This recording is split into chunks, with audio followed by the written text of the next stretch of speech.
min mangai lo a thei lo Johanna thon khata chuanin Pathianin mangai na ni zia ante mi mangai kan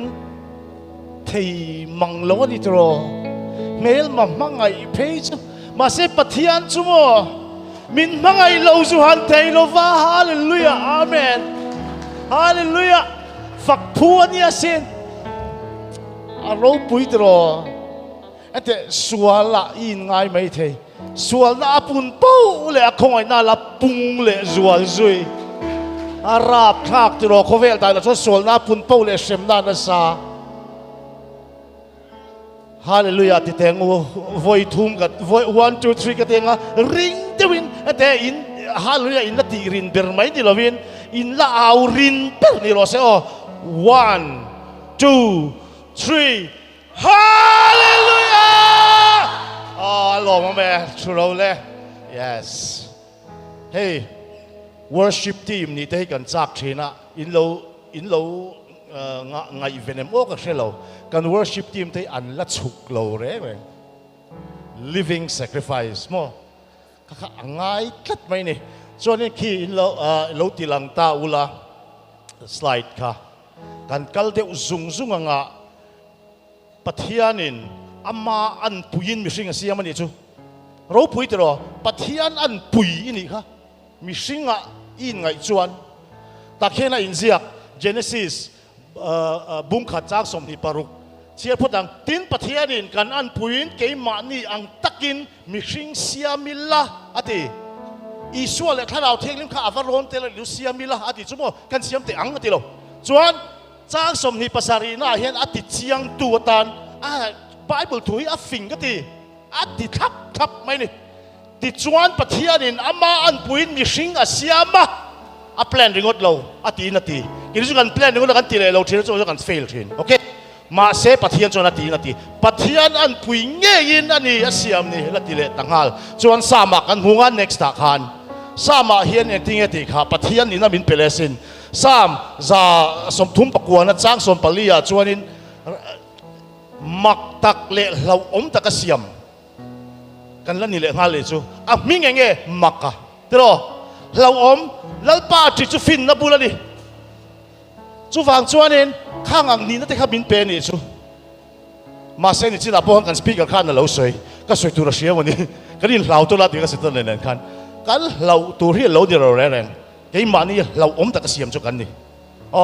chuanin ma se chu kan threlo wa chu chuanin cái mà này mình phuar tu hi apel thế này chú Pathian anpui ni nát po hi chiang takin thlarau thei le mak an thinlungah an nun chuan chu bak chu ngai lovin ka hria thil ti thei lo hi kan nei lo Philippi bung thum cha som pali lar lut tuk chu ta po chuan Krista min ti chak tu chuan eng kim ka ti thei ati ate tlom ngai dervel te hi ngai ka hria Christian tak ni tur chuan thil ti thei lo anga dervel te hi ngai zokin ka hria chapo hi kan ang don thin hian ka hria kan Bible la min ziang hian nung chuak don ni lang chuan in hei hi chu khi chain in a phuarna ni pakhat chen a phuarna next ta kal le ta teang ke chu min phuar tu hi atam mai ka che thei lo kan tia eng ti khopon tam se dile zung ang ka soi rei don lo thalai vek kan ya rei de soi kha chu a hit don lo a next kha han ti le zel tengu eng zat point a phuar thei che mo relationship lama in lai chin lama thalo thei sum don lama thalo thei kong eng kima khu ta omina in shemai thei lo tling thei lo ding chuak thei lo a in ngai mai thei ma semo nang ma phuar bet tu nen khan kal lui zero khi tlang apan kal vari tlang pan pui tat ro kal vari tlang ipan pui chuan ne na I chang zani na hian lo in ngai tuaro kalvari tlanga khan isual zong ne ina oma thana phumi na oma ni thum nia nan Pathian thil ti theina in ropui takangam tui lo di ta ni chu Isua Krista zara ama ero chu atir bela kan ngai thla du thlan na I thlan na ngai Isua Krista aya thildang I thlan chuan ikal don chuang lo van rama mihring inia ini chung chuan thil chiang lutuk ka hilang che I thi don do ta ni lo ke po ka thi don zani na hen han ngai to chin te ka u nau te u arab thla ka ni o soi po ka soi thiam lo ma se chance min la pe Pathian ni panang u tu na yen som na kan siam do na hey speaker that tak tak an thu soi te ka ngai that chak ki ai soi tha em tu ten ni vek in pm experience te po nga to lutuk ma se hata ron kal ron thu ve tup mai anon kala ministry sang atangin ante a ropui ka ti kan thok ho ve ka ni chu hallelujah chon mo min zot vela ni zana te ni min pia te hei try kan set up a LED wall lian lutuk he ai lian point butomi puchi ko nga tinge ti sum se nuai yang zangain sen te kan nuai sen zat kan rechak em khovel mi ma in hei ayan na sa anti chuan nuai za po sengang miang tharau changdam na thian awi yom lo Pathian ni mo I thinlungang min putiro te kan ti thina a thinlungang tak taki chu pui la second khat po tling lo wi ka pu lo mo le a siper chu po kan trap tak maya kan pui na sia a soi thiam zok ka rumani chu rai arab thak lutuk ni tin hian mi exat nge thi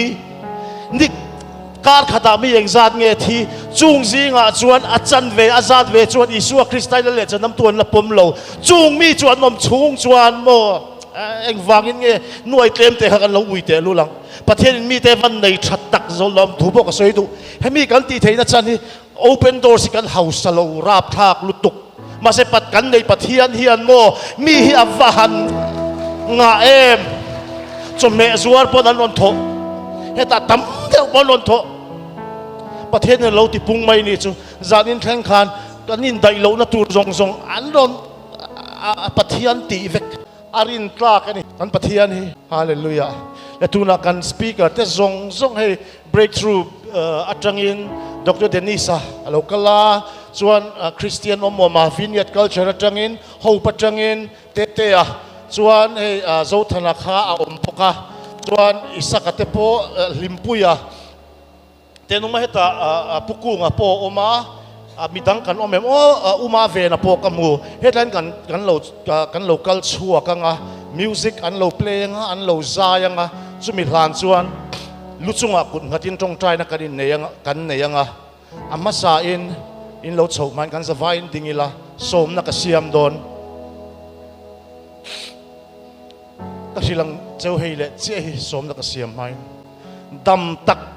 idu chuan mo aram le afil na zong masaro chuti chuan heng zong hi pek bel chang cheu ti dami du wangin mo lotli ni du wangin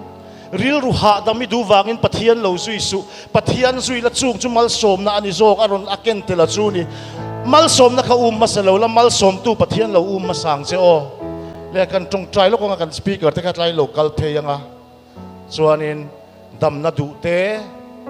mo trong trai sak du te inon kal chuak don ya amasa in ka soi zoin lo soi don ya kan piang thar to ni pon in lo soi zel don ya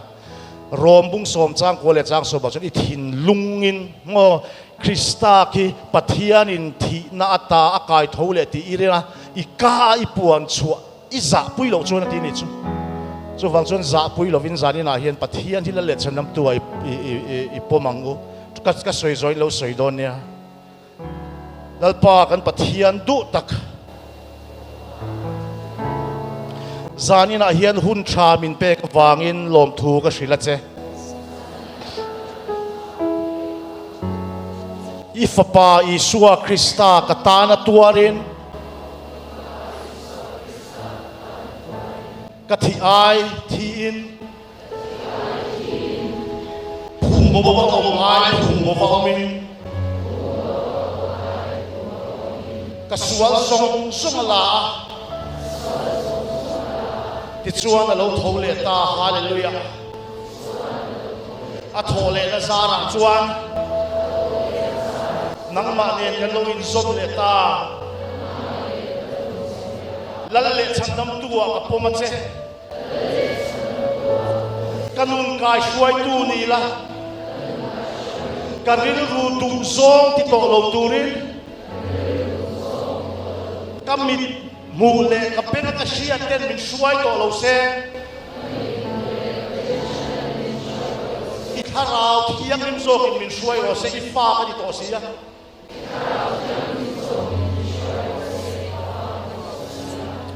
amen le hallelujah amen yes kan trong trai local zero anh cha sun om mi alo nia alpa mi te an local la alpa tu na asing shani ni om tolo masel alpa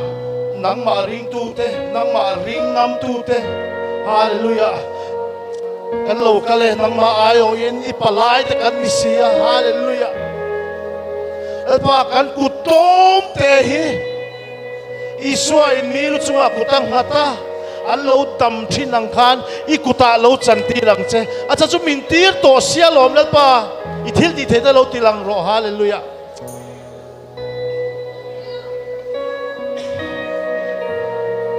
kan be sei phak lo wa che thin pathian ni wangin lom thu kan thila che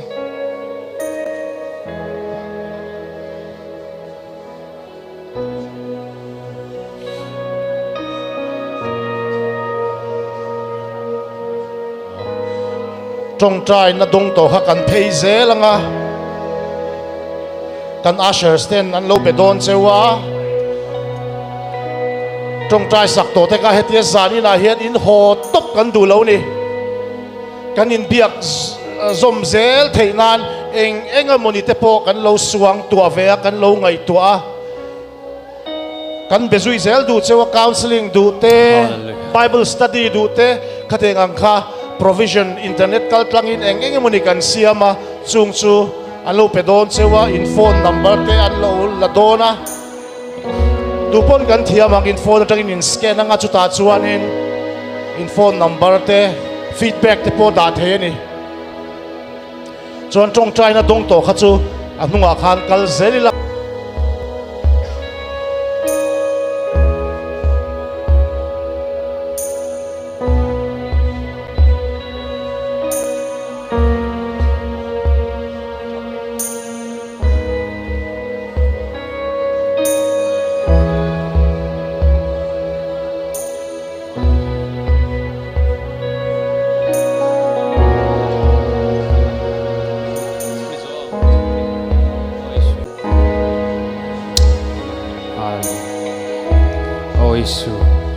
Korin thon hi bunga chang som pasria chuan Isua Krista lalle chandam tu pom to chu thil siam thar kan ni tingal tuk apom tu hi thil siam thar ala ni mai thei atilo Sunday school kalzia chuan po tilo Isua kha ilo pom khan ate depression te kan dei thin kha suala kan thluk na te kha thil hu yan lo chang ta ni chu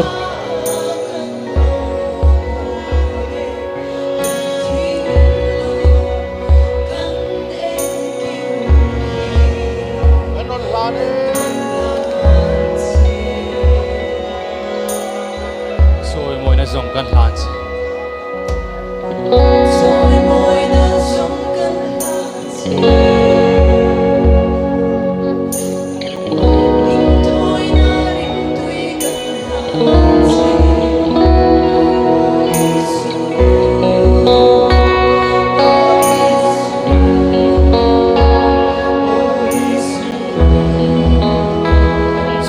na zong kan lan che hallelujah